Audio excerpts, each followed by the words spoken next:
আসসালামু আলাইকুম। দেশের বিভিন্ন জেলা থেকে যে আমার প্রতিবেদন দেখতেছেন তাদেরকে আন্তরিক শুভেচ্ছা। আজকে আপনাদেরকে দেখাবো 102 দিন বয়সের একটা পুলেট মুরগি। আমার এখানে প্রায় 1,500 মুরগি রয়েছে। এই 1,500 মুরগি আমি অতি তাড়াতাড়ি ছেড়ে দেবো। কোনো গ্রাহক যদি একদম ভালো কোয়ালিটির মানসম্মত ভ্যাকসিন পরিপূর্ণ এরকম যদি পুলেট খুঁজতে যাচ্ছেন, তাহলে যে আমার যে স্ক্রিনে যে নাম্বারটা দেওয়া আছে এই নাম্বার থেকে যোগাযোগ করে আপনি 70 দিন বয়স থেকে শুরু করে 120 দিন পর্যন্ত আমার কাছে অল টাইম মুরগি আপনারা পাবেন।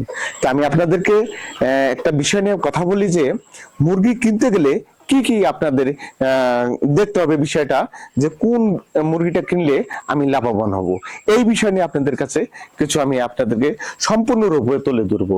যেমন আপনার 120 দিন বয়স থেকে মুরগিটা আপনাকে দেখতে হবে যে এটা কত গ্রাম ওজন আছে, সেই ওজন অনুযায়ী আপনাকে মুরগিটা ক্রয় করতে হবে। আমার কাছে মুরগিটা নিতে হবে এমন কোনো কথা না। আপনি যদি পুলেট মুরগি সংগ্রহ করতে যান তো অবশ্যই আমার মতো ইউটিউব চ্যানেল করে সবাই মিথ্যার প্রতারণা দিয়ে আপনাদেরকে ঠকাচ্ছে, এটা থেকে অবশ্যই দূরে থাকবেন। আপনি কখন ঠকবেন না। আপনি যখন দেখবেন যে খামারি আমার মতো আপনি দেখতে আসলেন মুরগিটা 120 দিনের কথা আমি বয়স বললাম, সে জায়গায় দেখবেন যে 100 দিন বয়স, তখন এই 20 দিনের যে ব্যাপারটা, এই 20 দিনের যে আপনার খাওয়ার যে একটা গ্যাপ, এই গ্যাপ থেকে আপনি ঠকে যাচ্ছেন।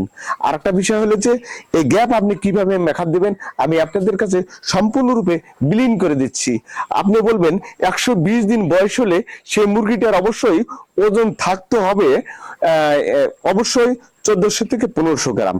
এই ওজন যদি থাকে তাহলে আপনার ইয়ার সাথে বনে যাবে। আর আমি আরেকটা কথা বলতেছি যে আপনার যে মুরগিটা যে আপনি নিচ্ছেন কি দেখে নিচ্ছেন, সেটা পরিপূর্ণ ভ্যাকসিন আছে কিনা আছে, সেই বিষয়গুলো অবশ্যই আপনি অবশ্যই খেয়াল রাখতে হবে। যেমন একটা মারেক্স একটা রোগ আছে, যেমন বুকটা কার্ড হয়ে যায়, সেটাকে অবশ্যই আপনি খেয়াল করতে হবে। সেখানে আরেকটা বিষয় আছে যে গুরুত্বপূর্ণ যেগুলো ভ্যাকসিন, বার্ড ফ্লু করা আছে কিনা আছে সেটাকে আপনি খেয়াল করতে হবে। সেখানে সালমোনেলা করা আছে কিনা আছে সেটাও দেখতে হবে। সেখানে রানীক্ষেত পরিপূর্ণ করা আছে কিনা আছে সেটাকেও দেখতে হবে।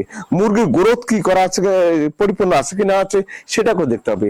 মুরগির পা গুলো মোটা আছে কিনা আছে সেগুলো লক্ষ্য রাখতে হবে।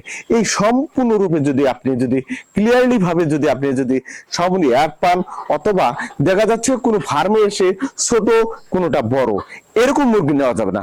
আপনি মুরগি নিতে গেলে অবশ্যই দেখতে হবে এক সাইজের মুরগি নিতে হবে, তাহলে পরিপূর্ণভাবে আপনি ডিম পাবেন।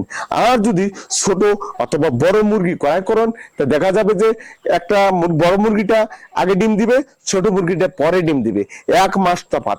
তো 1 মাস যে ছোট মুরগিটা আপনার খানাটা খাবে আপনি তো কিনে আনবেন, এই খানাটার অবশ্য আপনার লস আইটেম হবে। আবার পরিবর্তে যে আপনি বিক্রি করতে যাবেন 1 মাস আগে ওটা বন্ধ হয়ে যাবে বড় মুরগিটা, তারপরে আবার ছোট মুরগির ডিম পাততে থাকবে, এরকম করা যাবে না। ওই জন্য আপনাকে এক সাইজের মুরগি আপনাকে কিনতে হবে, যাতে করে আপনার ফার্মটা পরিপূর্ণভাবে লাভবান হতে পারেন। আর এই ল্যাবটা খুবই একটা ভালো একটা ব্যবসা। 1000 মুরগি আপনি করতে পারে প্রতি মাসে আপনাকে ডিম বিক্রি করে 1 লক্ষ থেকে 1,20,000 টাকা প্রতি মাসে ইনকাম হবে। এটা শুধু আমার কথা না, যারা পুরাতন খামারি আছে তাদের কাছে তথ্য নিয়ে আমার এই বিষয়টা ভিডিওটা দেখে অ্যাড করবেন, কথা সত্য আছে কিনা আছে। তা আমি ভিডিওটা না বাড়িয়ে আমি ভিডিওটা এখানে শেষ করছি। কোনো এক সময় আরেকটা ভিডিও নিয়ে আপনাদের কাছে আরো কিছু তুলে ধরবো। খোদা হাফেজ।